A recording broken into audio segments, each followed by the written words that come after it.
Le lendemain, je cherche un moyen. La lecture est un moyen de divertissement et d'enrichissement des connaissances. C'est pourquoi la maison d'édition Harmattan Guinée incite les jeunes à la lecture, d'où la création de plusieurs points de lecture à travers la capitale. Le jardin du 2 octobre, lieu de prédilection des enfants, a aussi son temple de savoir. L'infrastructure est financée par le Fonds des Nations Unies pour l'enfance à hauteur de 20 000 €. Nous, en Guinée, encore une fois, on veut le livre. C'est ça, notre vision.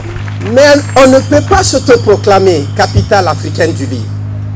Il faut du travail. Il faut que toute la Guinée se réveille. Le président de la République nous a signalé pendant la clôture. Il dit que le gouvernement de la République sera à nos côtés. Notre souhait, que vous soyez notre ambassadrice pour mener ce projet à bout, Madame la Première Dame. Excellence, Madame la Première Dame. Le premier des investissements, c'est l'investissement en faveur de l'enfant. Ces enfants qui sont là avec nous, à travers ce centre de lecture, auront des opportunités de voyager, de découvrir le monde, sa richesse, d'aller à la rencontre d'autres civilisations, d'être créatifs, de libérer leur génie créateur. Cette nouvelle infrastructure va également servir de lieu de retrouvailles à certaines associations de jeunesse comme le Parlement des enfants.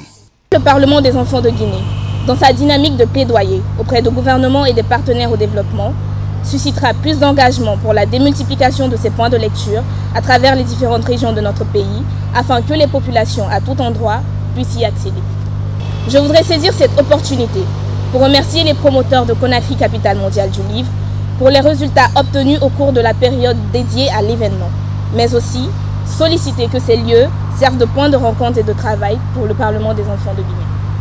La première dame de la République, très attachée à la formation des enfants, a tout d'abord exhorté la jeunesse guinéenne à la lecture avant de solliciter auprès des partenaires la construction des points de lecture à travers le pays.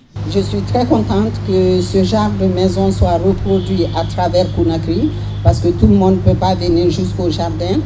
Et donc j'implore les bailleurs pour que ce centre soit reproduit non seulement à travers la Guinée, même dans les sous-préfectures, qu'à travers ces centres, il y a des femmes illettrées aussi dans nos sous-préfectures qui peuvent être initiées, cette fois-ci pas par les grands, mais par leurs enfants qui pourront être alphabétisés. Donc vous voyez que ce projet qui commence doucement peut devenir un projet de développement pour la Guinée, puisque l'éducation, le savoir est quelque chose que nous devons appréhender et que nous devons transmettre à nos enfants. Au total, 15 points de lecture sont aujourd'hui disponibles dans la capitale. Ces infrastructures sont le fruit de l'événement Conakry, capitale mondiale du livre.